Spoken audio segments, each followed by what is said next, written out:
Olá, bem-vindo ao Ordem do Dia. Hoje vamos discutir as mudanças pretendidas pelo governo no ensino brasileiro. A gente precisa repensar não só o ensino médio, né? Precisa repensar a educação. Procura por emprego, desinteresse, gravidez precoce. Questões que levam à evasão escolar. Eu preciso voltar a estudar para ter um trabalho melhor, para cuidar melhor dos meus filhos. A entrevista da semana é com a presidente da Comissão de Direito à Educação e Informação da OAB de São Paulo, Maria Cristina de Oliveira Reale Espósito. Tudo isso e muito mais a partir de agora no programa da parceria TV Cultura e OAB de São Paulo.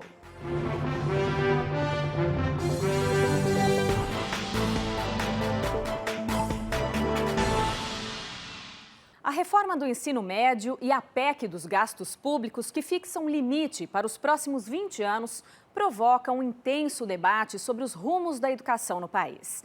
Aliado a essas questões está o baixo desempenho dos estudantes brasileiros nos exames de avaliações nacionais e internacionais.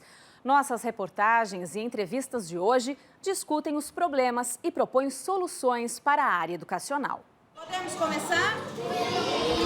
Você tem que estar atenta ao que eles estão falando. Tá na água quente, é isso? Perfeito. Tudo que a gente faz hoje em dia, a gente precisa do estudo. Qual nota você dá para o ensino no Brasil? Essa média varia para cima e para baixo. Alguns indicadores ajudam na avaliação. O IDEB, Índice de Desenvolvimento da Educação Básica, é um deles. 2 conceitos medem a qualidade: fluxo escolar e médias de desempenho em avaliações do MEC. Os resultados de 2015 mostram que do primeiro ao 5º ano do ensino fundamental, o índice foi de 5,5, acima da meta estabelecida, de 5,2. Aqui ela está perguntando assim, as características das personagens. Os resultados do Enem, o Exame Nacional do Ensino Médio, também indicam pistas importantes. Um colégio que fica em primeiro lugar no ranking faz o que de diferente? Viemos até a Major Arci, a melhor escola do estado de São Paulo, para entender. Aqui todos os 277 alunos estudam em período integral, passam 9 horas por dia aqui. Os professores têm mais tempo para preparar a aula e a escola dá um valor enorme para o sonho. Isso mesmo, o sonho de cada um. No começo do ano, nós fazemos uma atividade de acolhimento. No acolhimento, eles fazem o varal dos sonhos. No varal dos sonhos, ele fala dos seus sonhos, das suas perspectivas de vida melhor, do que ele pretende ser quando crescer. Outro diferencial é a disciplina eletiva. 9 opções, como teatro e jornal, que eles fazem uma vez por semana. Esta turma escolheu cursar a hora do Enem. Eu vou em casa, eu vou preparar a questão, eu vou pesquisar, eu vou estudar. Quando eu trouxer na sala, eu vou explicar a matéria e aí as alternativas, o porquê de cada alternativa. Opção A. A ação do Poder Judiciário para criminalizar violência sexual. O Pedro diz que ajuda muito no preparo para o exame. A gente vai aprendendo simultaneamente, escolhendo questões, respondendo tais questões, e o professor, quando vê que a gente tem uma dificuldade, ele vai nos auxiliar a responder essa questão corretamente. Pensando na educação como um todo, tem fração que está acima da média, nota 10. Outras ainda precisam melhorar bastante. O desempenho dos alunos no Enem, o Exame Nacional do Ensino Médio, em 2015, mostra que 91% dos colégios públicos ficaram abaixo da média nacional. Também vivemos num país onde muitas pessoas nunca chegaram perto de uma lousa. A taxa de analfabetismo para pessoas com mais de 15 anos no Brasil é de 8,3%. Isso significa que 13 milhões de brasileiros ainda vivem sem saber ler e escrever. A dona Maria Cícera tem 70 anos e adora um bom papo. Agora, quando o assunto é ler e escrever, ela desconversa. Fica chateada porque não teve a chance de aprender. O centro eu não vou não, porque eu me perco. Só se algum da minha família vir buscar o meu filho. Um estudo do Instituto Paulo Montenegro constatou que 27% dos entrevistados são analfabetos funcionais. 65% são considerados alfabetizados, mas não conseguem interpretar textos mais complexos. E apenas 8% têm plenas condições de compreender e se expressar. A Constituição brasileira garante que a educação é um direito de todos e dever do Estado e da família. O que nós temos acompanhado é de fato desesperador, não é? Nós temos na Constituição direitos mais do que necessários e se tivessem sido implantados e implementados no seu tempo, nós teríamos hoje uma educação de ponta. Para tentar melhorar o desempenho nacional, o governo federal anunciou a reforma do ensino médio. As principais mudanças propostas são: cria a política de fomento à implantação de escolas de ensino médio em tempo integral, elevando a carga horária mínima de 800 horas para 1.400 horas. Torna facultativo o ensino de arte, educação física, sociologia e filosofia. Português e matemática serão obrigatórias. O ensino médio pode ser organizado em módulos e com sistema de créditos ou disciplinas. Obriga as escolas a ensinarem inglês a partir do 6º ano do nível fundamental. Outras línguas podem ser optativas, preferencialmente o espanhol. Não dá para descrever a situação do ensino médio brasileiro de forma diferente. A falência do atual ensino médio. A gente precisa repensar não só o ensino médio, né? Precisa repensar a educação. É justamente com o futuro que o Gilberto se preocupa. Ele varre as ruas de São Paulo pensando como seria diferente se tivesse continuado os estudos na Bahia. Ele parou no último ano do ensino fundamental. Se eu já estivesse estudando, eu ia fazer outros cursos, né? Para pessoas como Gilberto, a educação de jovens e adultos é o caminho. Só que o principal programa do governo brasileiro, o Brasil Alfabetizado, está praticamente abandonado. Em 2014, tinha 375 milhões de reais em recursos. Em 2016, tem pouco mais de 100 milhões. E abriu só 10% das vagas previstas. Não dá para falar em educação única e exclusivamente, né, com a responsabilidade dos educadores. Então, nós estamos falando de estrutura, né? E estrutura, nós temos que falar na questão econômica, né? E nós temos que falar na preocupação que os nossos governos tiveram, né, desde a Constituição de 88 e implementar esses direitos básicos que foram institucionalizados. A reforma do ensino médio tem como objetivo principal combater a evasão escolar.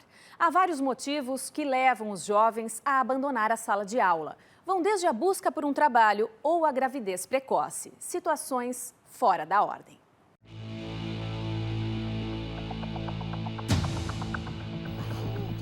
Mirelle tem 17 anos e é mãe da pequena Eloá. Por causa da gravidez, ela abandonou os estudos. O marido já tinha largado a escola para trabalhar.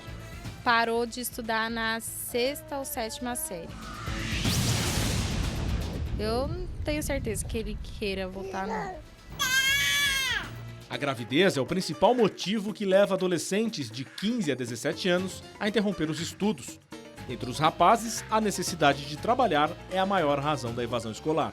A questão da evasão escolar, ela é, digamos, multicausal. Você tem diversas causas que podem levar à evasão escolar. Então você precisa analisar a conjuntura da evasão, perceber em cada município, em cada escola, na verdade, a evasão funciona de um modo distinto. Em muitos casos, a baixa escolaridade compromete a renda da família. Um problema que a Bruna e o marido, pais de 8 filhos, conhecem bem. Ela parou de estudar na 6ª série, ele na 4ª. Sem estudos, o desemprego bateu a porta da família. Eu preciso voltar a estudar para ter um trabalho melhor, para cuidar melhor dos meus filhos. A filha Regina tem 13 anos, mesma idade da mãe quando abandonou a escola. Minha mãe me fala sobre isso. Me conta que se eu parar de estudar, eu não vou conseguir achar um trabalho melhor para mim. Segundo a Pesquisa Nacional por Amostra de Domicílios, a PNAD, o país tem 1.300.000 jovens de 15 a 17 anos fora da escola. Mais da metade não concluiu nem o ensino fundamental. Quando eu ponho alguém na escola, qual é o meu objetivo? Formar para a cidadania e para o trabalho.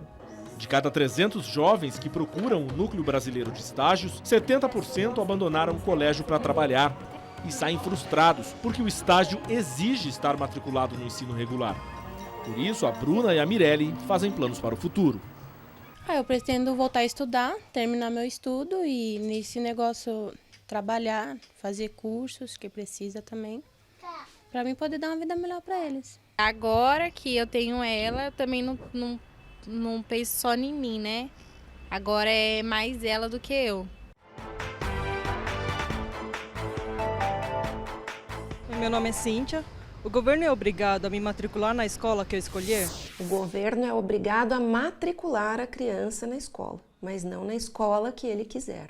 Existe aí uma série de requisitos, quando não existe a vaga, a solicitação para que essa vaga seja concedida, e então o poder público vai indicar uma escola que esteja perto da residência, de preferência, e não havendo perto da residência, a mais próxima para que ele possa ser integrado e efetivamente se valer da educação. O analfabetismo ainda faz parte da vida brasileira, sobretudo entre os adultos. Iniciativas fora da rede pública de ensino ajudam a combater esse mal, como o da construtora, que montou uma escola dentro do canteiro de obras e hoje vê os funcionários mais motivados diante de novos desafios. Um caso de sucesso.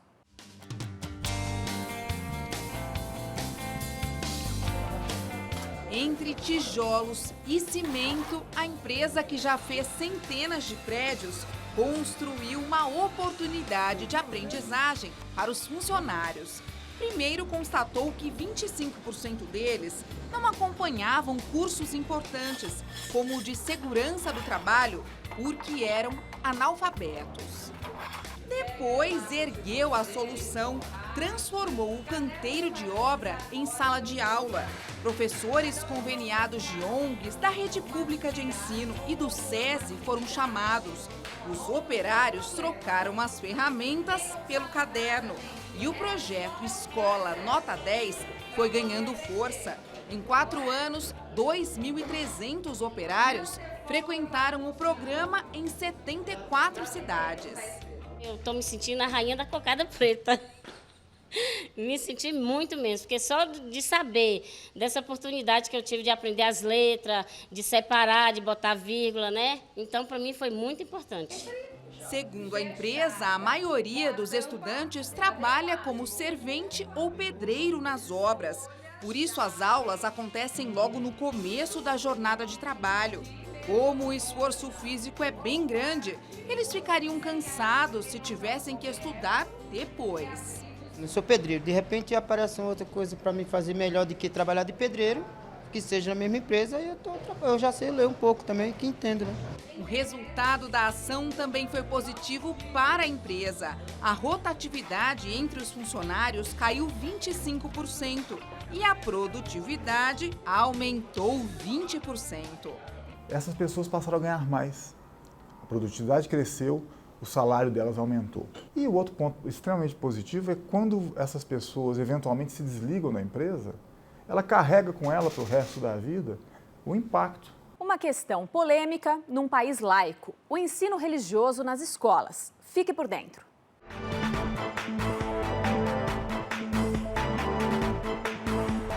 Em 2008, o governo brasileiro fez um acordo com o Vaticano assegurando que o ensino católico e de outras confissões religiosas constitui disciplina normal das escolas públicas, com o respeito à diversidade religiosa. No ano passado, o acordo diplomático virou discussão no Supremo Tribunal Federal. A Procuradoria-Geral da República entrou com uma ação para que o STF reconheça que o ensino religioso é de natureza não confessional, quando a doutrina é ensinada pelos próprios religiosos. O processo ainda aguarda julgamento pelo plenário do Supremo. A Lei de Diretrizes e Bases da Educação já garante o ensino religioso como disciplina de horário normal, mas a matrícula é facultativa. Ou seja, ninguém é obrigado a frequentar a aula. Uma pesquisa da Fundação Lehman mostrou que em 49% das escolas, as aulas de religião são obrigatórias. E em quase 80% não há atividades alternativas para os alunos que não queiram participar dessas aulas. O tema divide opiniões. Eu acho que não deve existir ensino religioso em escola pública, porque, primeiro, acho que o Estado é laico, a sociedade é secular, e isso tem que ser resguardado no âmbito da escola pública, né? O Estado é laico, mas a sociedade é religiosa, e, portanto, temos que abraçar, considerar essa característica que é fundamental. Nossa entrevistada da semana é uma professora e advogada ligada a questões educacionais.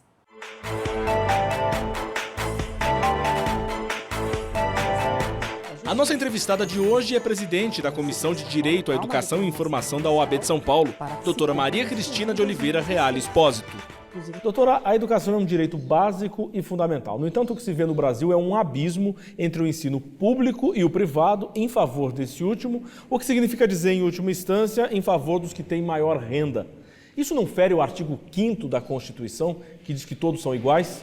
Realmente, essa observação com relação da igualdade, a gente percebe muito isso no Brasil. Não vou dizer que nas escolas públicas não há bons colégios e excelentes professores.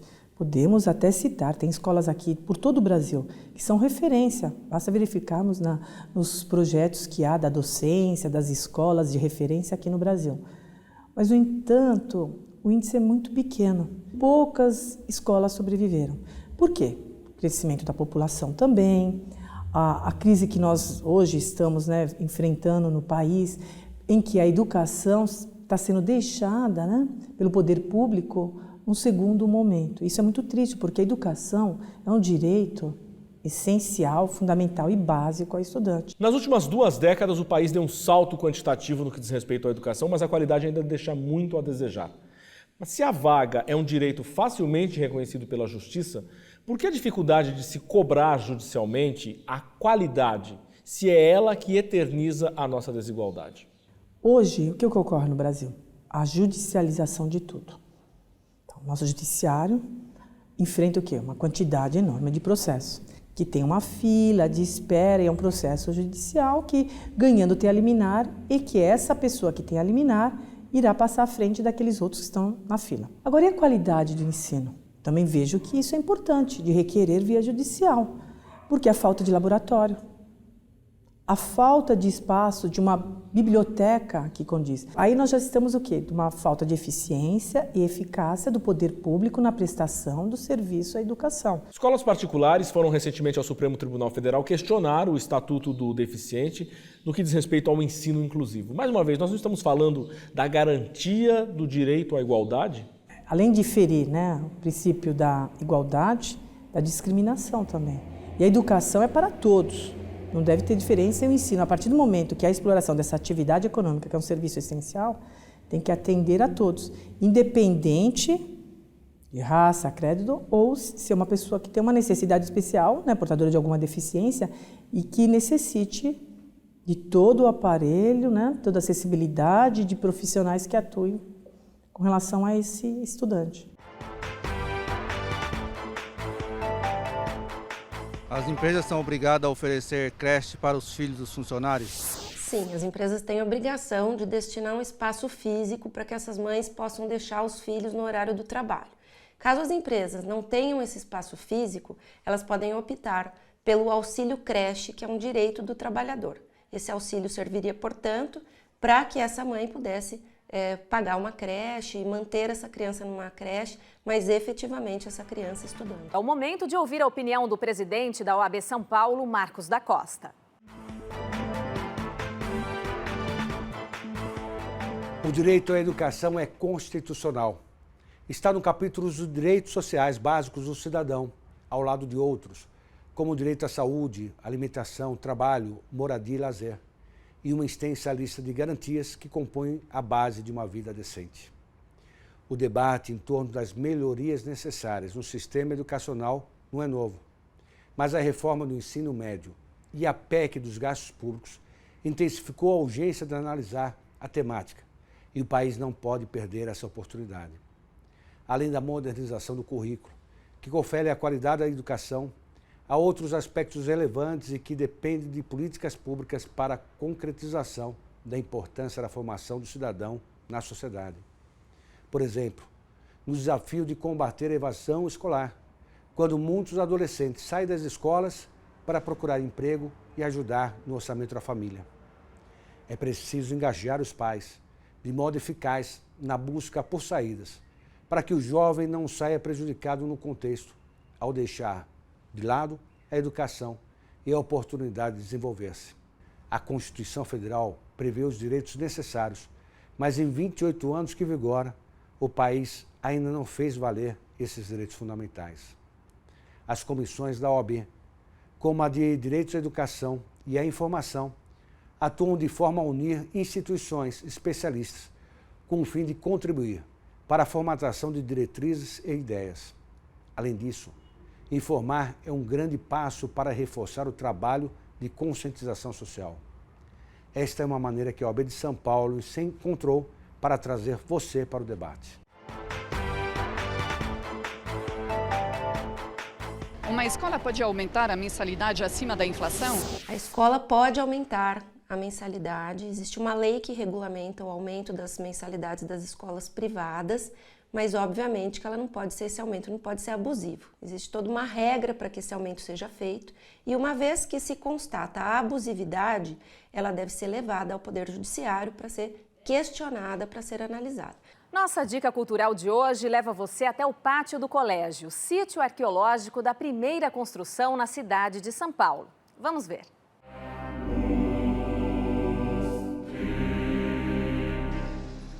O pátio do colégio é um complexo que mistura história, religiosidade, educação e cultura. O lugar pertence à Companhia de Jesus, a ordem religiosa dos jesuítas, fundada em 1540 por Santo Inácio de Loyola. Os jesuítas chegaram ao Brasil em 1549. São Paulo foi fundada em 1554, quando os padres José de Anchieta e Manuel da Nóbrega construíram um colégio neste local. Aqui ainda existe uma parede de 1585, feita de taipa de pilão, o mais importante resquício material da época. São Paulo é uma das únicas cidades do mundo que preserva o local da sua fundação. Nós temos uma parede da construção original aqui, né, que está entre vidros aqui no pátio. No pátio do colégio, reserve um bom tempo para a visita. Com museu, igreja, biblioteca e cripta, não dá para fazer este passeio correndo. Até porque, no final, ainda tem um cafezinho para saborear. Eu acho que é um lugar agradável, muita gente se reúne aqui no pátio do colégio para não só reuniões, mas vem muitos turistas, pessoas conhecer de onde foi a formação da cidade, eu acho que é relevante. Comece pelo Museu Anchieta, que resgata a fundação da cidade de São Paulo. A maquete junta história e geografia e é a preferida dos professores para contextualizar as mudanças desde a fundação. O acervo tem aproximadamente 800 peças. Entre as imagens sacras, as paulistinhas, essas pequenas imagens de barro que medem no máximo 20 centímetros, são o xodó. O museu também guarda raridades, como um casaco e um crucifixo que pertenceram ao padre Anchieta. A Biblioteca Pública Padre Antônio Vieira possui mais de 20 mil volumes, que também estão disponíveis online. A igreja passou por muitas transformações ao longo dos séculos. Em 1554, era uma cabana. Durante o século XVII, ganhou os contornos da arquitetura colonial dos jesuítas. Depois que eles foram expulsos do Brasil, sofreu com um abandono no século XVIII. Acabou sendo demolida e reconstruída um bom tempo depois, em 1979.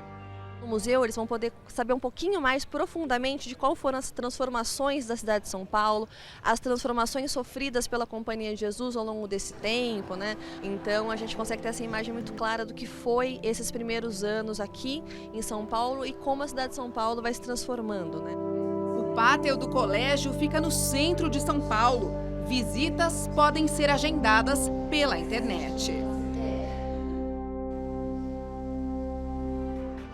Estamos encerrando mais uma edição do Ordem do Dia. Marcamos um novo encontro para a semana que vem, sempre com um tema diferente.